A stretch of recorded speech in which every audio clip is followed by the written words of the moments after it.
अध्याय 28 mister crouch का पागलपन। रविवार को नाश्ते के बाद हैरी, रॉन और हरमाइनी उल्लू घर गए। वे सीरियस के सुझाव के अनुसार पर्सी को चिट्ठी भेजकर यह पूछना चाहते थे कि क्या उसने मिस्टर क्राउच को हाल ही में देखा है। उन्होंने हेडविग का इस्तेमाल किया क्योंकि उन्होंने उसे काफी समय से कोई काम नहीं दिया था। जब वह उल्लू घर की खिड़की से उड़कर ओझल हो गई तो इसके बाद वे डॉबी को उसके नए मोजे देने के लिए नीचे किचन में गए। घरेलू जिन्नों ने बहुत खुश होकर उनका स्वागत किया। उन्होंने सिर झुकाकर उन्हें सलाम किया और चाय बनाने के लिए भागने लगे। डॉबी हैरी के दिए तोहफे को देखकर खुश हुआ। हैरी पॉटर ने डॉबी पर कितना बड़ा उपकार किया है, वह चीखा और अपनी बड़ी बड़ी आंखों से निकलते मोटे मोटे आंसू पोंछने लगा। हैरी बोला, तुमने गिलवर्धक पौधे से मेरी जान बचाई है डॉबी। क्या ये चॉकलेट एक्लेयर्स मिल सकती हैं? रॉन ने मुस्कुराते और सिर झुकाते हुए घरेलू जिन्नों की तरफ देखते हुए कहा। तुमने अभी अभी तो नाश्ता किया है, हरमाइनी ने चिढ़कर कहा। लेकिन चार घरेलू जिन्न चॉकलेट एक्लेयर्स से भरी बड़ी सफेद प्लेट उठाकर तत्काल आ गए। हमें स्नफल्स को भेजने के लिए कुछ सामान चाहिए, हैरी बुदबुदाया। अच्छा विचार है, रॉन ने कहा। पिक को करने के लिए कोई काम दे दो। तुम लोग हमें खाने पीने का थोड़ा अतिरिक्त सामान भी दे सकते हो क्या? उसने आसपास खड़े घरेलू जिन्नों से कहा। उन्होंने खुशी से सिर झुकाया और खाने पीने का सामान लेने के लिए चले गए। हरमाइनी ने चारों तरफ देखते हुए कहा, डॉबी, विंकी कहाँ है? विंकी वहां अंगीठी के पास है मिस, डॉबी ने धीरे से कहा और उसके कान थोड़े लटक गए। हे भगवान, हरमाइनी ने विंकी को देखकर कहा। हैरी ने भी अंगीठी की तरफ देखा। विंकी उसी स्टूल पर बैठी थी जिस पर वह पिछली बार बैठी थी, लेकिन उसके कपड़े इतने गंदे हो चुके थे कि वह अपने पीछे के धुएं से काली हो गई ईंटों के बीच में आसानी से दिखाई नहीं दे रही थी। उसके कपड़े फटे हुए और बगैर धुले हुए थे। उसके हाथ में बटर बियर की बोतल थी और वह अपने स्टूल पर हिलती हुई आग को एकटक देख रही थी। उन्हें देखते ही उसने बहुत तेजी से हिचकी ली। डॉबी ने हैरी से फुसफुसाकर कहा, विंकी आजकल एक दिन में 6 बोतलें पी रही है। लेकिन बटर बियर में तो ज्यादा नशा नहीं होता है, हैरी ने कहा। विंकी अपना सिर हिलाकर बोला, सर, घरेलू जिन्नों के लिए होता है। विंकी ने एक बार फिर हिचकी ली। जो घरेलू जिन्न चॉकलेट एक्लेयर्स लेकर आए थे उन्होंने उसे चिढ़कर देखा और अपना काम करने चले गए। विंकी मिस्टर क्राउच की याद में झटपटा रही है, हैरी पॉटर, डॉबी ने दुख भरी आवाज में फुसफुसाकर कहा। विंकी घर जाना चाहती है। विंकी अब भी मिस्टर क्राउच को ही अपना मालिक मानती है सर, और वह डॉबी की यह बात मानने को तैयार नहीं है कि अब प्रोफेसर डम्बलडोर उसके मालिक हैं। सुनो विंकी, हैरी ने कहा। उसके मन में अचानक एक बात आई थी और वह विंकी से बात करने के लिए आगे झुक गया। सुनो, तुम्हें पता है मिस्टर क्राउच क्या कर रहे हैं? उन्होंने त्रिकोणीय टूर्नामेंट में आना छोड़ दिया है। विंकी की आंखें झपकी। उसकी बड़ी बड़ी पुतलियां हैरी पर टिक गईं। फिर वह थोड़ी लहराई और बोली, मालिक ने आना हिक छोड़ दिया है? हाँ, हैरी बोला। हमने उन्हें टूर्नामेंट के पहले काम के बाद से नहीं देखा है। दैनिक जादूगर में यह खबर छपी है कि वे बीमार हैं। विंकी फिर से थोड़ी लहराई और हैरी को घूरने लगी। मालिक हिक बीमार हैं? उसका निचला होंठ कांपने लगा। लेकिन हमें इस बात पर यकीन नहीं है, हरमाइनी ने जल्दी से कहा। मालिक को अपनी हिक विंकी की जरूरत है, विंकी सिसक कर बोली। मालिक हिक अकेले कुछ नहीं हिक संभाल सकते, हरमाइनी ने गंभीरता से कहा। बाकी लोग भी तो अपने घर का काम करते हैं विंकी। विंकी हिक मिस्टर क्राउच के लिए सिर्फ घर का काम ही नहीं करती थी, विंकी गुस्से से बोली। वह अब पहले से भी ज्यादा हिलने लगी थी, जिस वजह से उसके दागदार ब्लाउज पर बटर बियर झलक रही थी। मालिक हिक विंकी पर अपने सबसे महत्वपूर्ण हिक सबसे गोपनीय राज के लिए भरोसा करते थे। क्या? हैरी ने कहा, लेकिन विंकी ने बहुत तेजी से अपना सिर हिलाया, जिससे उस पर और बटर बियर झलक गई। विंकी अपने मालिक के राज हिक छिपा कर रखती है, उसने विद्रोही स्वर में कहा। वह अब बुरी तरह लहरा रही थी और अपनी आंखें चढ़ाकर हैरी को घूर रही थी। आप हिक जासूसी कर रहे हैं। विंकी को हैरी पॉटर के बारे में इस तरह नहीं बोलना चाहिए, डॉबी ने गुस्से से कहा। हैरी पॉटर बहादुर है, नेक है, और हैरी पॉटर जासूस नहीं है। वे जासूसी कर रहे हैं। हिक मेरे मालिक के निजी और गोपनीय राज जानना चाहते हैं। हिक विंकी एक अच्छी घरेलू जिन है। हिक विंकी अपनी जबान बंद रख सकती है। हिक लोग उनके राज जानना चाहते हैं। हिक विंकी ने पलकें बंद की और फिर अचानक बिना किसी चेतावनी के वह अपने स्टूल से नीचे लुढ़क गई और जोर जोर से खर्राटे लेने लगी। बटर बियर की खाली बोतल पत्थर के फर्श पर लुढ़क गई। आधा दर्जन घरेलू जिन जल्दी से वहां आ गए और विंकी को हिकारत भरी नजरों से देखने लगे। उनमें से एक ने बोतल उठा ली और बाकी जिनों ने विंकी को चौकड़ी के डिजाइन वाले एक बड़े टेबल क्लॉथ से ढक दिया और इसके सिरों को नीचे से फंसा दिया ताकि वह पूरी तरह छिप जाए। सर और मिस, आपने जो सब देखा उसके लिए हमें अफसोस है। पास खड़े एक जिन ने अपना सिर हिलाते हुए और बहुत शर्मिंदा दिखते हुए कहा। हमें उम्मीद है कि आप विंकी के आधार पर हम सबका मूल्यांकन नहीं करेंगे। वह दुखी है, हरमाइनी ने चिढ़कर कहा। तुम लोग उसे ढकने की बजाय उसे खुश करने की कोशिश क्यों नहीं करते? माफ कीजिए मिस, घरेलू जिन्नों ने एक बार फिर अपना सिर झुकाते हुए कहा। लेकिन जब काम पड़ा हो और मालिकों की सेवा करनी हो तो घरेलू जिन्नों को दुखी होने का कोई हक नहीं है। ओह भगवान के लिए, हरमाइनी ने गुस्से से कहा। तुम सभी मेरी बात ध्यान से सुनो। तुम्हें भी दुखी होने का उतना ही हक है जितना कि जादूगरों को है। तुम्हें तनख्वाह, छुट्टियां और अच्छे कपड़े पहनने का हक है। तुम्हें हर समय दूसरों की गुलामी में नहीं लगे रहना चाहिए। डॉबी की तरफ देखो। मिस, आप मेहरबानी करके डॉबी को बीच में ना घसीटे, डॉबी ने कहा और अचानक भयभीत दिखने लगा। किचन के सभी घरेलू जिन्नों के चेहरे से खुशी भरी मुस्कानें गायब हो गईं। वे अचानक हरमाइनी की तरफ ऐसे देखने लगे जैसे वह पागल और खतरनाक हो। हम आपका खाने पीने का सामान ले आए हैं, हैरी की कोहनी के पास खड़े एक घरेलू जिन ने कहा और हैरी की बाह में एक बड़ा हैम, एक दर्जन केक और कुछ फल रख दिए। अलविदा। घरेलू जिन हैरी, रॉन और हरमाइनी को घिरकर खड़े हो गए और अपने छोटे छोटे हाथों से उन्हें किचन से बाहर धकेलने लगे। डॉबी ने अंगीठी के पास से दयनीय भाव से चिल्लाकर कहा, जहां वह विंकी पर ढके टेबल क्लॉथ के पास खड़ा था। मोजों के लिए धन्यवाद हैरी पॉटर। तुम्हें अपना मुंह बंद रखना चाहिए था हरमाइनी, रॉन ने गुस्से से कहा जब उनके पीछे किचन का दरवाजा धड़ाम से बंद हो गया। वे अब हमें किचन में कभी नहीं घुसने देंगे। हम विंकी से क्राउच के बारे में और जानकारी उगलवा सकते थे। ओह, जैसे तुम्हें उसकी परवाह थी, हरमाइनी ने ताना मारते हुए कहा। तुम तो वहां सिर्फ खाने पीने का सामान लेने के लिए जाते हो। उसके बाद पूरे दिन माहौल चिड़चिड़ा रहा। रॉन और हरमाइनी हॉल में अपना होमवर्क करते समय एक दूसरे पर इतने ताने कस रहे थे कि हैरी को कोफ्त होने लगी। उस शाम को वह अकेला ही सीरियस का खाने पीने का सामान लेकर उल्लू घर गया। पिगविजियन इतना छोटा था कि वह एक पूरे हैम को अकेला ही पहाड़ तक नहीं ले जा सकता था, इसलिए हैरी को स्कूल के 2 घुग्गुओं की मदद भी लेनी पड़ी। शाम के धुंधलकी में उड़ते समय वे बहुत अजीब दिख रहे थे क्योंकि उन तीनों ने मिलकर एक बड़ा पैकेट उठा रखा था। हैरी खिड़की की चौखट पर झुक गया। उसने बाहर मैदान की तरफ देखा, फिर उसने अंधेरे जंगल में हिलती पेड़ों की फुगनियां और डर्मस्ट्रिंग जहाज के हिलते पाल देखे। हैग्रिड की घर की चिमनी से उड़ते धुएं के बीच से एक बाज उल्लू बाहर उड़कर आया। वह उड़कर महल की तरफ आया और उल्लू घर के चारों तरफ चक्कर लगाने के बाद ओझल हो गया। नीचे हैरी ने देखा कि हैग्रिड अपने कैबिन के सामने जोर शोर से खुदाई कर रहा था। हैरी ने सोचा कि वह जाने क्या कर रहा होगा। ऐसा लग रहा था जैसे वह सब्जियों का नया बगीचा बना रहा हो। उसके देखते ही देखते मैडम मैक्सिम बार्बेटन्स की घोड़ा गाड़ी से बाहर निकली और हैग्रिड के पास गई। ऐसा लग रहा था कि वे उससे बातचीत करने की कोशिश कर रही थी। हैग्रिड अपने फावड़े पर झुका झुका ही उनकी बातें सुनता रहा, लेकिन ऐसा लगा कि उसने बातचीत करने में कोई दिलचस्पी नहीं ली। इसीलिए मैडम मैक्सिम जल्दी ही अपनी घोड़ा गाड़ी की तरफ लौट गई। हैरी गणद्वार हॉल में जाकर रॉन और हरमाइनी की झिकझिक नहीं सुनना चाहता था, इसलिए वह हैग्रिड को खुदाई करते देखता रहा जब तक कि अंधेरा इतना ज्यादा नहीं हो गया कि हैग्रिड का दिखना बंद हो गया और हैरी के आसपास के उल्लू जाग कर रात के अंधेरे में उड़कर बाहर जाने लगे।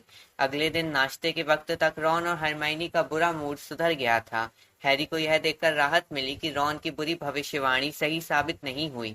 रॉन ने कहा था कि हरमाइनी ने घरेलू जिन्नों का अपमान किया था, इसलिए वे गणद्वार की टेबल पर खराब खाना भेजेंगे।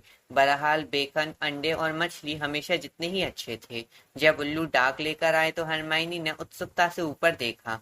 ऐसा लग रहा था जैसे उसे किसी चीज के आने की उम्मीद हो। पर्सी का जवाब इतनी जल्दी कैसे आ सकता है? रॉन ने कहा। हमने हेडविग को कल ही तो भेजा है। नहीं, वह बात नहीं है, हरमाइनी बोली। मैंने दैनिक जादूगर की सदस्यता ले ली है। मुझे ये अच्छा नहीं लग रहा था कि हमें हर जानकारी नागशक्ति वालों से मिले। बढ़िया सोचा, हैरी ने भी ऊपर उड़ते उल्लुओं की तरफ देखते हुए कहा। सुनो हरमाइनी, मुझे लगता है कि तुम्हारी किस्मत अच्छी है। एक भूरा उल्लू हरमाइनी की तरफ उड़कर आ रहा था। हरमाइनी ने निराशा से कहा, वह अखबार लेकर नहीं आ रहा है। उसे हैरानी हुई जब भूरा उल्लू उसी की प्लेट के सामने उतरा। उसके ठीक पीछे 4 करेल उल्लू, एक भूरा उल्लू और एक पिंगल उल्लू भी हरमाइनी के सामने उतरने लगे। तुमने कितने अखबार लगवाए हैं? हैरी ने हरमाइनी के प्याले को पकड़ते हुए कहा, जो उल्लुओं के जमघट के कारण गिरने वाला था। सभी उल्लू हरमाइनी के पास पहुंचकर अपनी चिट्ठी पहले देने की कोशिश कर रहे थे और आपस में धक्का मुक्की कर रहे थे। आखिर मामला क्या है? हरमाइनी ने भूरे उल्लू की चिट्ठी खोलकर उसे पढ़ते हुए कहा। ओह, वह बुदबुदाई और उसका चेहरा लाल पड़ गया। क्या हुआ? रॉन ने कहा। यह तो बहुत मूर्खतापूर्ण है, उसने चिट्ठी हैरी की तरफ बढ़ाते हुए कहा। हैरी ने देखा कि इस चिट्ठी को हाथ से नहीं लिखा गया था, बल्कि दैनिक जादूगर के अक्षर काटकर चिपकाए गए थे। तुम बुरी लड़की हो। हैरी पॉटर को तुमसे अच्छी लड़की मिलनी चाहिए। मगलू, तुम जहां से आई हो वही चली जाओ। सारी चिट्ठियां ऐसी ही हैं, हरमाइनी ने हताशा में एक के बाद एक चिट्ठियां खोलते हुए कहा।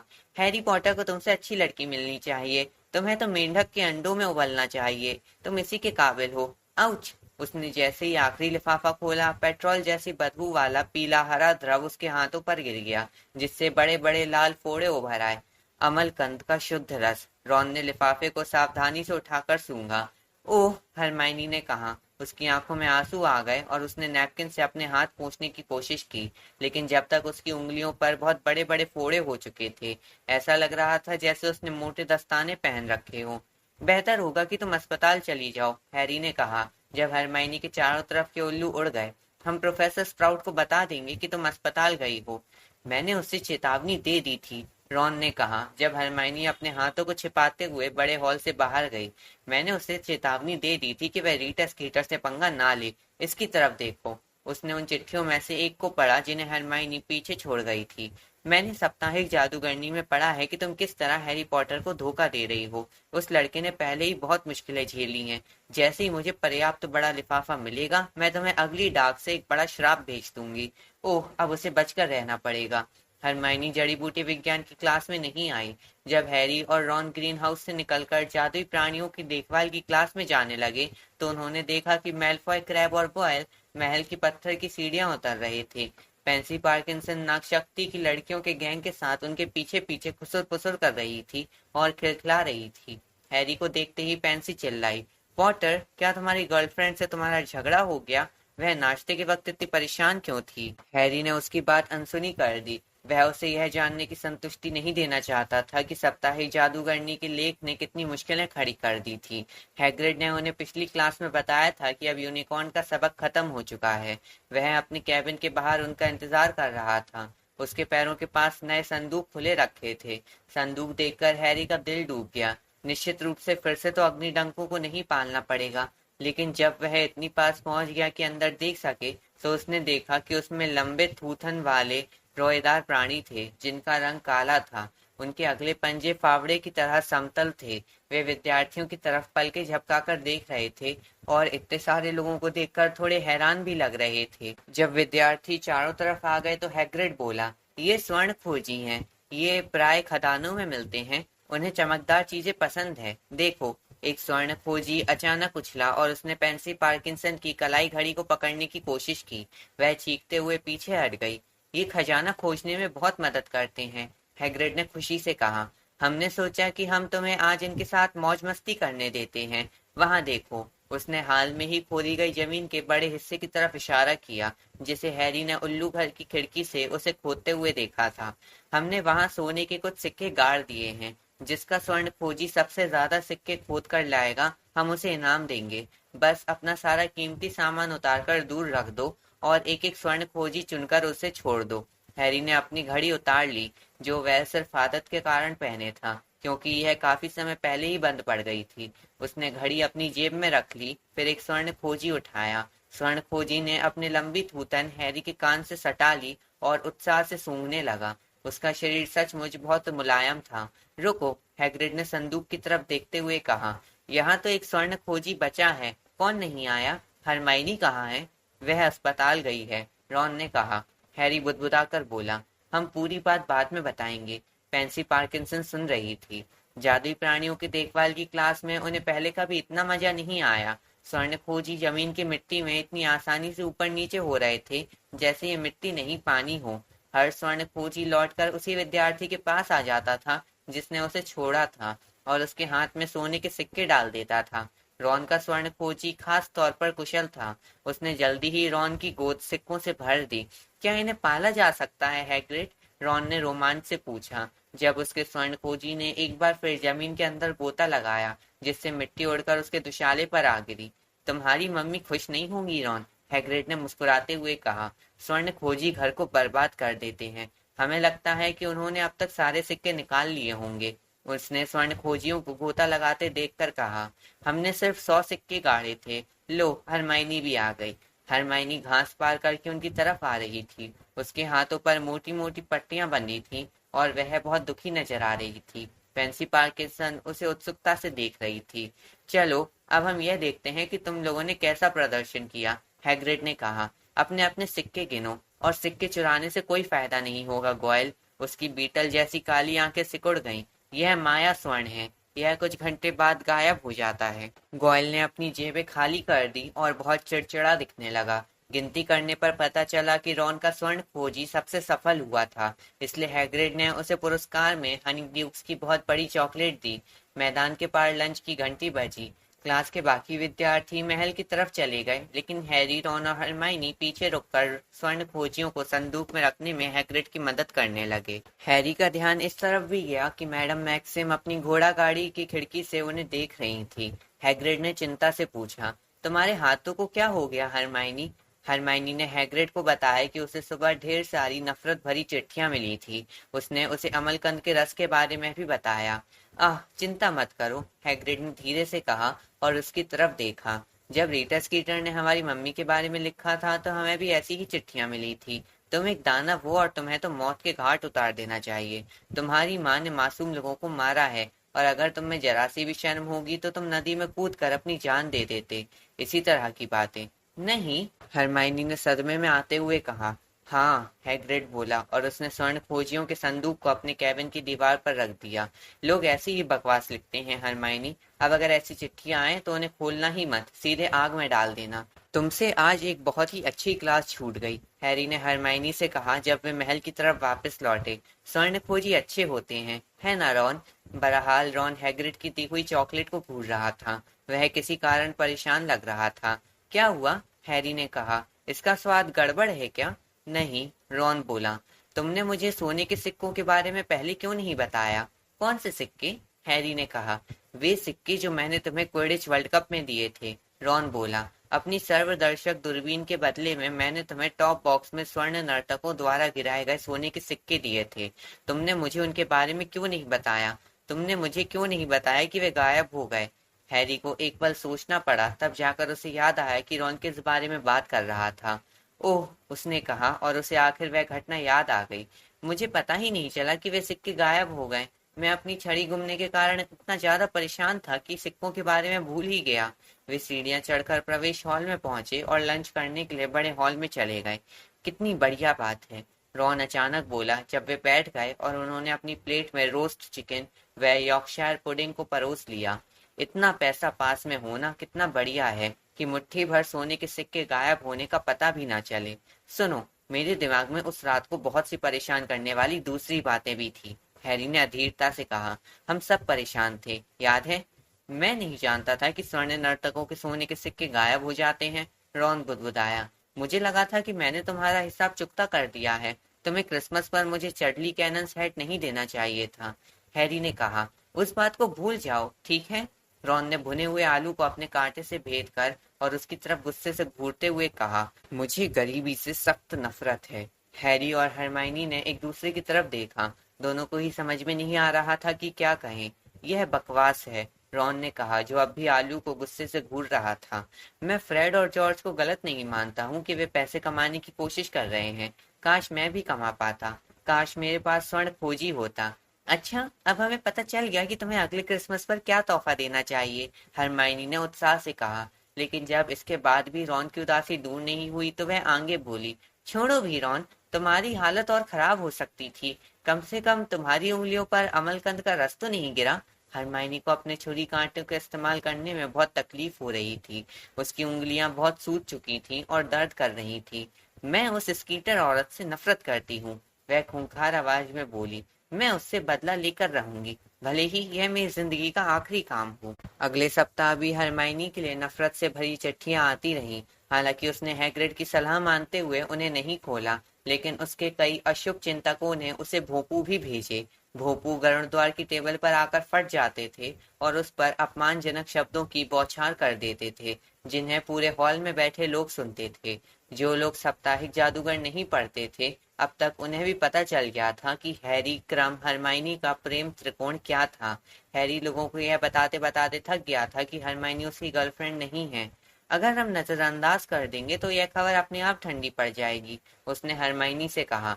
तुमने देखा था, पिछली बार उसने मेरे बारे में जो लिखा था उससे लोग जल्दी ही बोर हो गए थे। हरमाइनी गुस्से से बोली, मैं तो ये जानना चाहती हूँ कि उसने हमारी गोपनीय बातचीत कैसे सुनी थी, जबकि उसे मैदान में आने की मनाही है। हरमाइनी गुप्त कलाओं से रक्षा की अगली क्लास के बाद थोड़ी देर अंदर ही रुकी रही। वह प्रोफेसर मूडी से कुछ पूछना चाहती थी। बाकी के विद्यार्थी बाहर निकलने के लिए बहुत उत्सुक थे। मूडी ने आक्रामक मंत्रों से बचाव का कठोर अभ्यास करवाया था, जिससे कई लोग अपनी छुटपुट चोटें सहलाने में लगे थे। हैरी को कान ऐंठने का इतना बुरा दोहरा पड़ा कि क्लास से बाहर निकलते समय वह कानों पर हाथ रखे हुए था। देखो, रीटा निश्चित रूप से अदृश्य चोगा नहीं पहनी थी। हरमाइनी 5 मिनट बाद हाँफती हुई आई और हैरी तथा रॉन से प्रवेश हॉल में मिली। उसने हैरी का हाथ उसके ऐंठते कान से दूर हटाया ताकि वह उसकी बात सुन सके। मूडी का कहना है कि उन्होंने उसे दूसरे काम के दौरान निर्णायकों की टेबल या झील के आसपास नहीं देखा था। रॉन ने कहा, हरमाइनी, इस मामले को छोड़ भी दो। कभी नहीं, हरमाइनी जिद करते हुए बोली। मैं यह जानना चाहती हूँ कि उसने मेरी और विक्टर की बातें कैसे सुनी और उसे हैग्रिड की मम्मी के बारे में कैसे पता चला। शायद उसने माइक्रोफोन का इस्तेमाल किया हो, हैरी ने कहा। माइक्रोफोन? रॉन को यह बात समझ में नहीं आई। क्या यह क्या होता है? हैरी उसे छिपे हुए माइक्रोफोनों और रिकॉर्डिंग यंत्रों के बारे में बताने लगा। रॉन मंत्रमुग्ध होकर सुनता रहा, लेकिन हरमाइनी ने उसकी बात काट दी। क्या तुम दोनों हॉगवर्ट्स एक इतिहास कभी नहीं पढ़ोगे? उससे क्या फायदा होगा? रॉन ने कहा। तुमने तो पूरी किताब घोट रखी है, हम तुमसे पूछ लेंगे। मगलू लोग जादू के जिन तमाम विकल्पों का इस्तेमाल करते हैं, बिजली, कंप्यूटर, रडार और ऐसी ही चीजें, वे सब हॉगवर्ट्स के आसपास खराब हो जाती हैं। यहाँ की हवा में बहुत ज्यादा जादू है। नहीं, रीटा छिपकर बातें सुनने के लिए जरूर जादू का इस्तेमाल कर रही होगी। वह ऐसा ही कर रही होगी। काश मैं पता लगा सकूं कि वह क्या कर रही थी। ओह, अगर ये गैर कानूनी हुआ तो मैं उसे मचा चखा दूंगी। हमारे पास चिंता करने के लिए पहले ही बहुत सारी बातें हैं, रॉन हरमाइनी से बोला। हम रीटा स्कीटर के खिलाफ प्रतिशोध का अभियान क्यों छेड़े? मैं तुमसे मदद नहीं मांग रही हूँ, हरमाइनी ने तमक कर कहा। मैं यह काम अकेले ही करूंगी। वह पलट कर देखे बिना धड़धड़ाती हुई संगमरमर की सीढ़ियां चढ़ गई। हैरी को पूरा यकीन था कि वह लाइब्रेरी में जा रही होगी। रॉन ने कहा, अब कहीं वह मुझे रीटा स्कीटर से नफरत है कि बैजों का बक्सा लेकर ना आ जाए। बहरहाल रीटा स्कीटर से प्रतिशोध लेने में हरमाइनी ने हैरी और रॉन से मदद नहीं मांगी। इसके लिए वे दोनों ही उसके आभारी थे, क्योंकि ईस्टर की छुट्टियों से पहले होमवर्क का बोझ बहुत बढ़ता जा रहा था।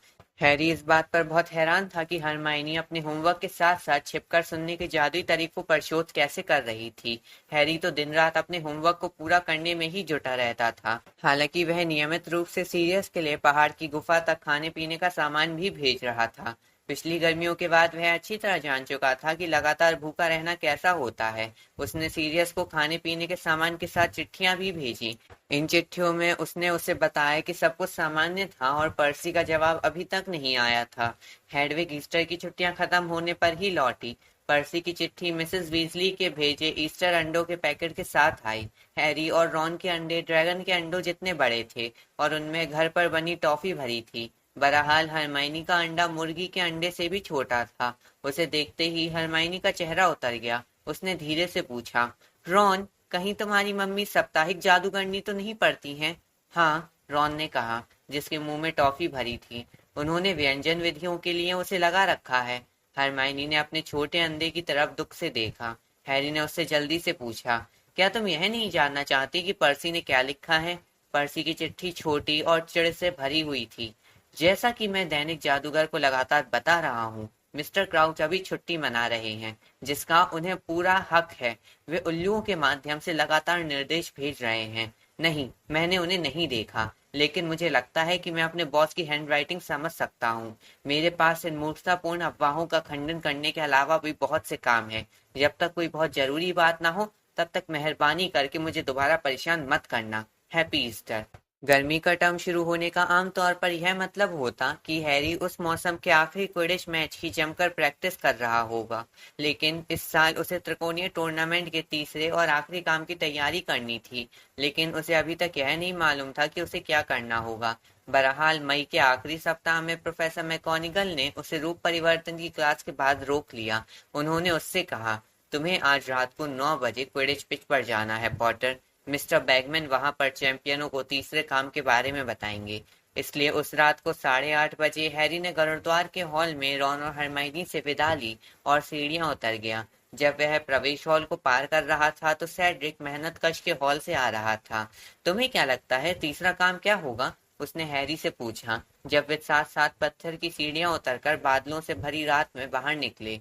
फ्लर भूमिगत सुरंगों के बारे में बता रही थी। उसे लगता है कि हमें खजाना खोजना होगा। यह तो बहुत ज्यादा बुरा नहीं होगा, हैरी ने कहा और सोचा कि यह काम करने के लिए वह हैग्रिड से एक स्वर्ण खोजी उधार मांग लेगा। वे अंधेरे लॉन से होते हुए क्विडिच स्टेडियम की तरफ बढ़ने लगे।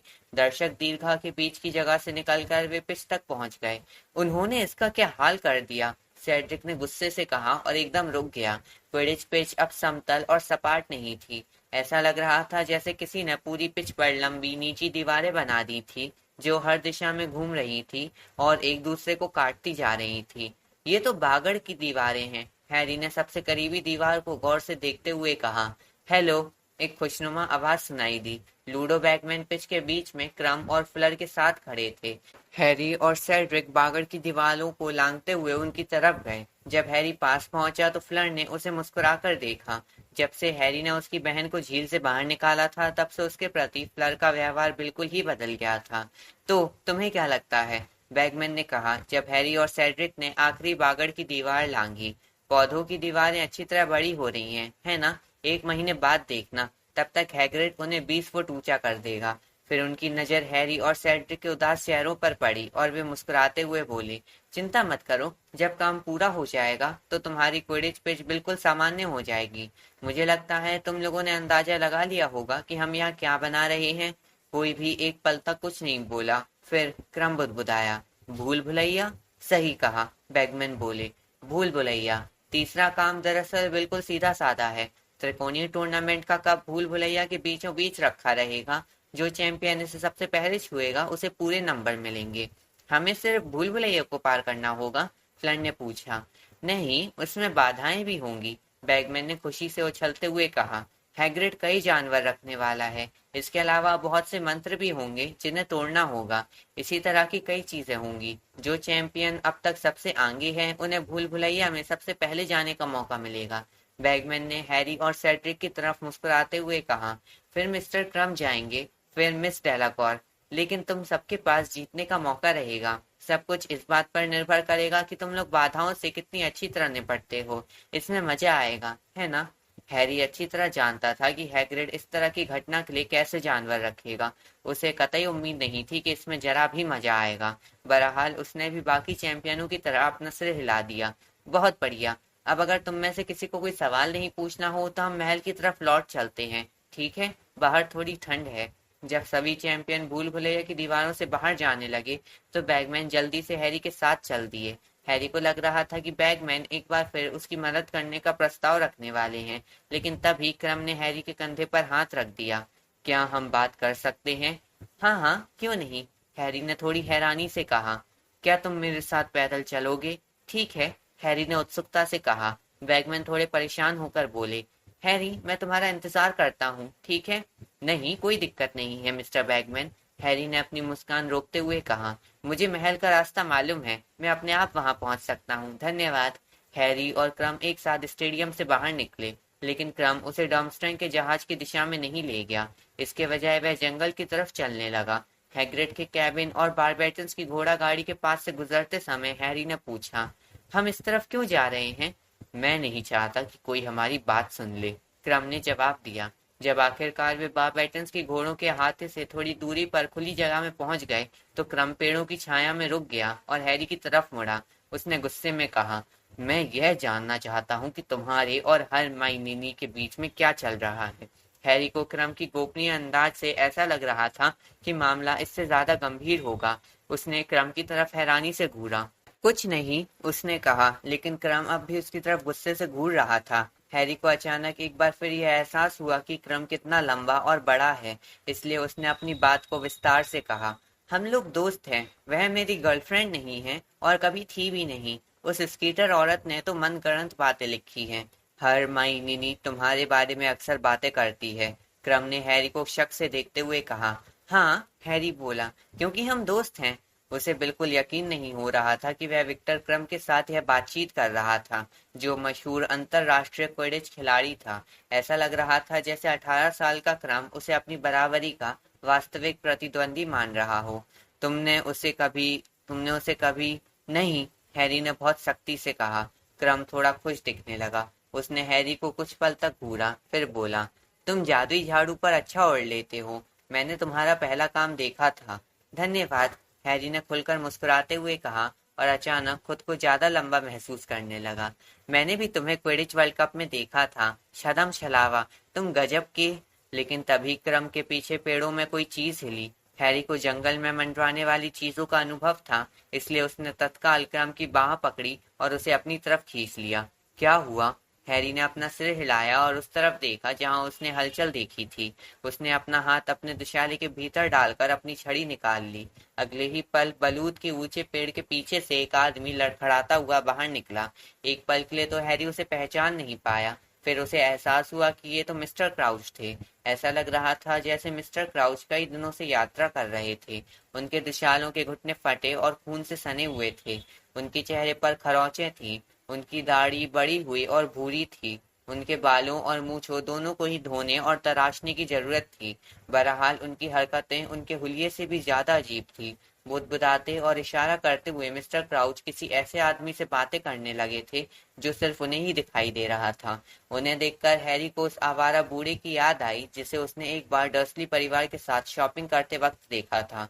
वह आदमी भी हवा से बातें कर रहा था और उससे बचने के लिए पेटूनिया आंटी ने डडली का हाथ पकड़कर सड़क पार कर ली थी। उसके बाद वर्नन अंकल ने पूरे परिवार को एक लंबा भाषण दिया कि वे भिखारियों और आवाराओं के साथ क्या करेंगे। वे तो शायद निर्णायक हैं, है ना? क्रम ने मिस्टर क्राउच को घूरते हुए कहा।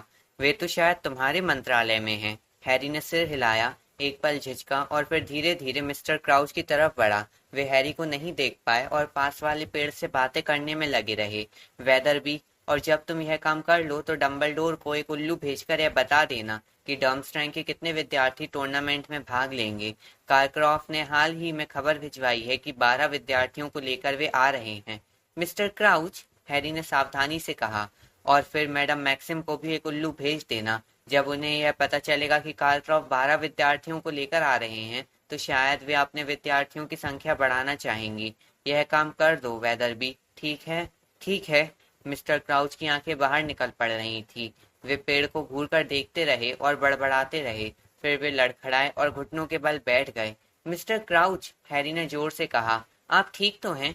क्राउच की आंखें ऊपर चढ़ी हुई थी। हैरी ने पलटकर क्रम की तरफ देखा जो उसके पीछे पेड़ों तक आ गया था और जमीन पर बैठे क्राउच को दहशत से देख रहा था।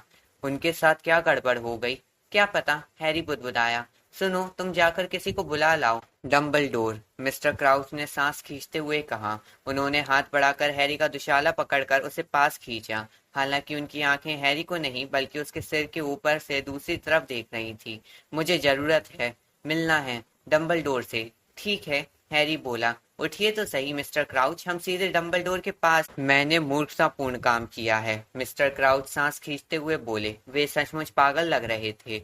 उनकी आंखें गोल गोल घूम रही थी और बाहर निकली पड़ी रही थी। उनकी लाल उनकी ठुड्डी पर बहने लगी थी। ऐसा लग रहा था कि हर शब्द बोलने के लिए उन्हें भयंकर कोशिश करनी पड़ रही थी। डंबलडोर को बताना ही होगा। उठिए मिस्टर क्राउच, हैरी ने ज्यादा जोर से और स्पष्टता से कहा। उठिए, मैं आपको डंबलडोर के पास ले चलता हूँ।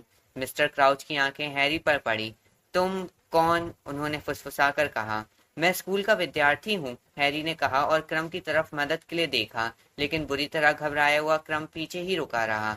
तुम उसके आदमी तो नहीं हो? क्राउच फुसफुसाए और उनका चेहरा लटक गया। नहीं, हैरी ने कहा, हालांकि उसे जरा भी पता नहीं था कि क्राउच की बात का क्या मतलब था। डंबलडोर के हो? हाँ, हैरी ने कहा।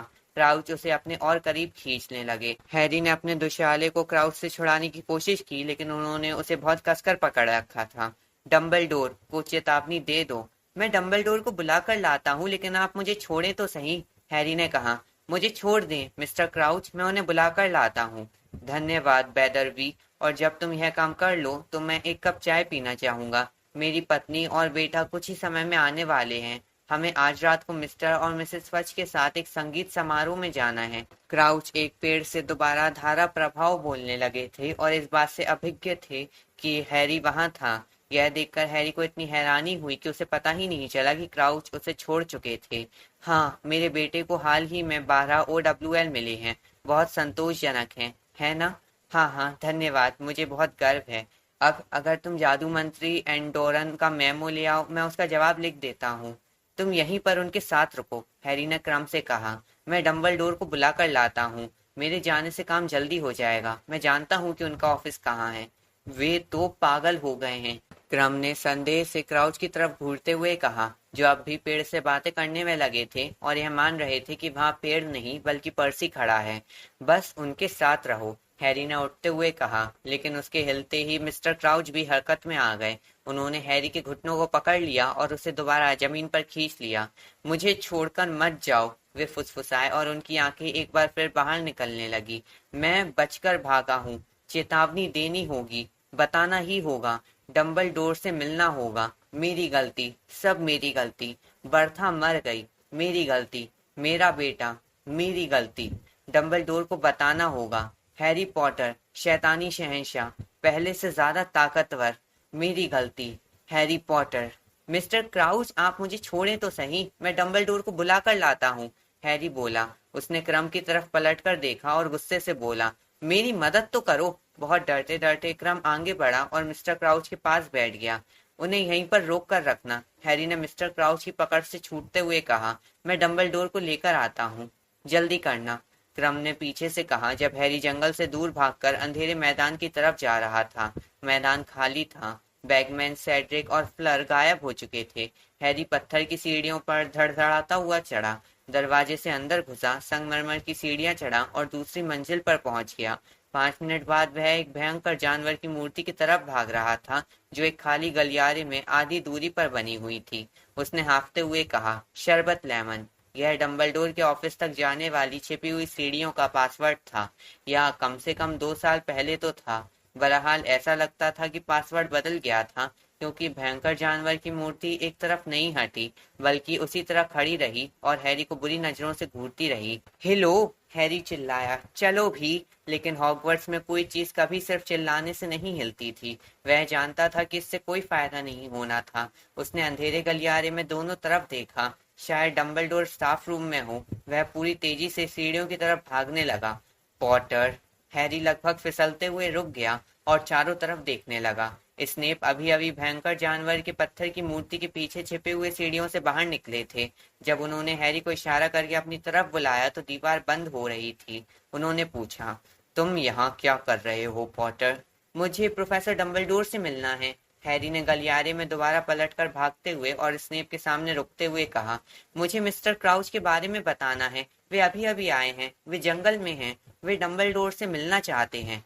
यह क्या बकवास है, स्नेप ने कहा और उनकी काली आंखें चमकने लगी। तुम यह क्या बोल रहे हो? मिस्टर क्राउच, हैरी चिल्लाया, मंत्रालय के। वे बीमार हैं, वे जंगल में हैं और डंबलडोर से मिलना चाहते हैं। आप मुझे बस पासवर्ड बता दें। हेडमास्टर व्यस्त हैं पॉटर, स्नेप ने कहा। उनके पतले मुंह पर अब एक अप्रिय मुस्कान आ गई थी। मुझे डंबलडोर को बताना ही होगा, हैरी चिल्लाया। क्या तुम्हें मेरी बात सुनाई नहीं दी पॉटर? हैरी को मालूम था कि स्नेप को बहुत मजा आ रहा होगा, क्योंकि वे हैरी को कोई ऐसी चीज नहीं करने दे रहे हैं जिसे पाने के लिए वह इतना बेताब था। देखिए, हैरी ने गुस्से से कहा, क्राउच ठीक नहीं है। उनका उनका दिमाग घूम गया है। वे कहते हैं कि उन्हें डंबलडोर को चेतावनी देनी है। स्नेप के पीछे वाली पत्थर की दीवार अचानक खुल गई। वहां डंबलडोर लंबे हरे दुशाले में अपने चेहरे पर एक अजीब सा भाव लेकर खड़े थे। क्या कोई समस्या है? उन्होंने हैरी और स्नेप की तरफ देखते हुए कहा। प्रोफेसर, हैरी ने स्नेप के कुछ बोलने से पहले ही कह दिया, मिस्टर क्राउच यहाँ आ गए हैं। वे जंगल में हैं। वे आपसे बात करना चाहते हैं। हैरी को उम्मीद थी कि डंबलडोर इस बारे में सवाल पूछेंगे, लेकिन उसे बहुत राहत मिली जब डंबलडोर ने ऐसा कुछ नहीं किया। उन्होंने तत्काल कहा, रास्ता दिखाओ, और इसके बाद वे गलियारे में हैरी के पीछे पीछे चल दिए। इसने भयंकर जानवर की मूर्ति के बगल में ही खड़े रहे और उससे दुगने बदसूरत दिख रहे थे। हैरी, मिस्टर क्राउच क्या कह रहे थे? डंबलडोर ने तेजी से संगमरमर की सीढ़ियां उतरते समय पूछा। उन्होंने कहा था कि वे आपको चेतावनी देना चाहते हैं। कहा था कि उन्होंने कोई भयंकर गलती कर दी है। उन्होंने अपने बेटे का और बर्था जॉर्किंस का और वोल्डेमॉर्ट का जिक्र किया था। यह भी कहा था कि वोल्डेमॉर्ट ज्यादा ताकतवर बन रहा है। अच्छा, डंबलडोर ने कहा और अंधेरे में पहुंचने के बाद अपनी रफ्तार बढ़ा दी। उनका व्यवहार सामान्य नहीं है। हैरी ने तेजी से डंबलडोर के साथ चलते हुए कहा। उन्हें यह पता ही नहीं है कि वे कहाँ हैं। वे कभी तो इस तरह बातें करते हैं जैसे पर्सी वीजली वहीं खड़ा हो, फिर वे अचानक कहने लगते हैं कि उन्हें आपसे मिलना है। मैं उन्हें विक्टर क्रम के पास छोड़कर आया हूँ। अच्छा, डंबलडोर ने तीखी आवाज में कहा और ज्यादा तेजी से चलने लगे, जिससे हैरी को उनकी बराबरी करने के लिए दौड़ना पड़ रहा था। किसी और ने मिस्टर क्राउच को देखा है? नहीं, हैरी ने कहा। मिस्टर बैगमैन ने हमें तीसरे काम के बारे में बताया। इसके बाद क्रम और मैं रुककर बातें करने लगी। फिर हमने मिस्टर क्राउच को जंगल में से बाहर निकलते देखा।